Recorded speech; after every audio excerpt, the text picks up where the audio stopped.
بسم اللہ الرحمن الرحیم۔ ناظرین السلام علیکم۔ ایک نئی ویڈیو کے ساتھ حاضر ہوا ہوں جس میں ایک پنڈت نے ڈاکٹر ذاکر نائک صاحب سے بہت سخت سوالات کیے اور اس نے کتنا خوبصورت سے جواب دیا ہے، آپ خود ہی دیکھیں۔ تمہارا اللہ نے سور کو حرام بنا دیتا ہے، تمہارا اللہ مچھلی کو حلال بنا دیتا ہے، تو سنت وہاں سے کر کے کیوں نہیں بھیجتا؟ یہاں کیوں کرتے ہو؟ سنت وہیں سے پیٹ میں کر کے کیوں نہیں بھیجتا بابا؟ جب پیدا انسان ہوتا ہے اسی وقت کیوں نہیں ختنے کے ساتھ پیدا ہوتا ہے؟ اچھا سوال ہے بھائی صاحب۔ اللہ سبحانہ و تعالیٰ اگر چاہتا تھا تو اس کے لیے آسان تھا کہ جب بچہ پیدا ہوتا ہے لڑکا تو اس کا پریپیوز ختنے کے ساتھ پیدا ہو سکتا تھا۔ سو میڈیکلی جب بچہ پیدا ہوتا ہے دس پریپیوز ایکٹس ایز اے پروٹیکشن، تو میڈیکلی اچھا ہے، پوائنٹ نمبر 1۔ لیکن پیدا ہونے کے بعد اس پریپیوز کو کاٹنا، ختنہ کرنے کے کئی فائدے ہیں، اور اس سے یہ پتا چلتا ہے جب ایک لڑکا یا آدمی کی ختنہ ہوتی ہے اس کے بہت کم چانسز ہے to have cancer of the penis. Penis کے کینسر ہونے کے چانسز بہت کم ہیں۔ آج کی سائنس یہ کہتی ہے کہ اگر ختنہ نہیں ہوگا تو کئی بیماریاں پینس کی ہو سکتی ہے۔ They can be inflammation of the penis, کئی بیماریاں ہو سکتی ہیں۔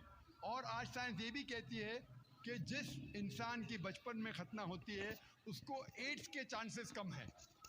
لیکن اللہ سبحانہ و تعالیٰ نے کیوں انسان کو جب پیدا ہوا لڑکا تو ختنے کے ساتھ کیوں نے پیدا کیا؟ پوائنٹ نمبر 1 میں نے کہا کہ میڈیکلی اٹ پروٹیکٹس، تو پروٹیکشن نہیں رہے گا، اور دوسرا یہ اللہ کے رسول کی سنت ہے، ان نے کہا کہ لڑکے کی ختنہ ہونا چاہیے۔ اللہ تعالیٰ دیکھنا چاہتا ہے کہ آپ اس کے پیغام پہ عمل کرتے ہیں کہ نہیں، اس کے پیغام پہ عمل کرتے ہیں کہ نہیں۔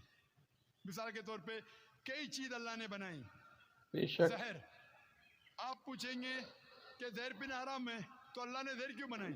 اللہ تعالیٰ نے کہا ہے کہ آتم ہتیا کرنا حرام ہے۔ اللہ دیکھنا چاہتا ہے کہ آپ اس کی تعلیمات پہ عمل کرتے ہیں کہ نہیں، اس کے احکامات پہ عمل کرتے ہیں کہ نہیں۔ تو یہ بھی آپ کے لیے ٹیسٹ ہے کہ do you follow the teaching of Allah and رسول اور ناٹ۔ بٹ ختنہ کرنا جیسا میں نے کہا فرض نہیں ہے، لیکن کریں گے تو ایک اہم سنت ہے، آپ کے بہت سے فائدے ہیں۔ Hope the answer the question. میرا نام شدیپ رائے ہے اور میں اسٹوڈنٹ ہوں۔ میرا سوال ہے کہ نان مسلم جب اسلام قبول کرتا ہے تو پھر اسے ختنہ کرنا ضروری ہے؟ بھائی کا سوال ہے کہ جب نان مسلم اسلام قبول کرتا ہے تو ختنہ کرنا ضروری ہے کیا فرض ہے؟ اسلام میں جب غیر مسلمان اسلام قبول کرتا ہے تو ختنہ کرنا، سرکمسیشن کرنا فرض نہیں ہے، بہتر ہے۔ یہ سنت ہے، سنت موقعہ ہے، اچھا بہتر ہے لیکن فرض نہیں ہے۔ اگر کوئی کہتا میں ختنہ کرنا نہیں چاہتا ہوں، کیا مسلمان بن سکتا ہوں؟ بن سکتے، لیکن بہتر ہے کہ کرے۔ کیوں؟ میں ڈاکٹر بھی ہوں اور میڈیکل سائنس یہ کہتی ہے کہ ختنہ کرنے کے کئی فائدے ہیں۔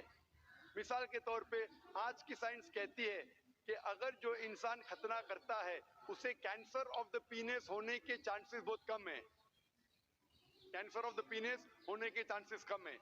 جب ایک انسان کا ختنہ نہیں ہوتا ہے اسے کہتے ہیں پریپیوس۔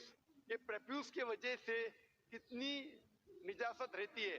جب آپ اپنے حاجت کے لیے جاتے، کال آف نیچر کے لیے جاتے، اس وقت کئی قطرے آپ کے پینس میں رہتے، اس سے کئی بیماری ہو سکتی، ایچنگ ہو سکتا ہے، ڈیزیز آف دا پریپیوس ہو سکتا ہے، پریپیوسائٹس ہو سکتا ہے۔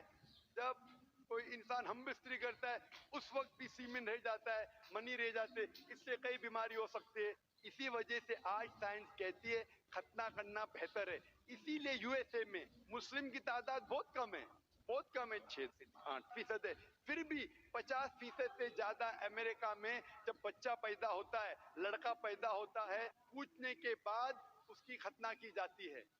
اکثر لوگ جو امریکہ میں عیسائی ہے اس کے باوجود 50% سے زیادہ سائنس کی بنیاد پر لڑکے جب پیدا ہوتے ہیں ختنہ کرتے ہیں۔ تو میرا یہ کہنا ہے کہ ختنہ کرنا بہتر ہے اور انسان کو کرنا چاہیے لیکن فرض نہیں ہے۔ تو ناظرین، آپ نے ویڈیو دیکھا جس میں مولانا صاحب نے بہت خوبصورت سی جوابات دو آدمیوں کو دیا۔ اور جو سنت ہے طریقے ہیں نا اس کو انگریز لوگ بھی اپنا رہے ہیں. تو یہ بہت زبردست اس نے جواب دیا اور پنڈت کو بھی جواب دیا، ایک اور دوسرے آدمی کو جواب دیا. تو مولانا صاحب نے بہت خوبصورت طریقے سے ان لوگوں کو سمجھا دیا ہے اور لاجواب کر دیا ہے. اور مولانا صاحب کو اللہ پاک نے بہت زیادہ علم دیا ہے. اس کے ساتھ بہت زیادہ اس کو قابل آدمی ہے اور بہت زیادہ کتابیں پڑھے، ہر دین کی کتاب پڑھی ہے.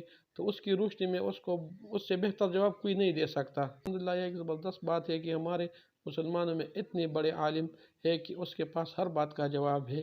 تو انشاءاللہ دوسری ویڈیو کے ساتھ ملیں گے، تب تک کے لیے اجازت دیجیے. اللہ حافظ.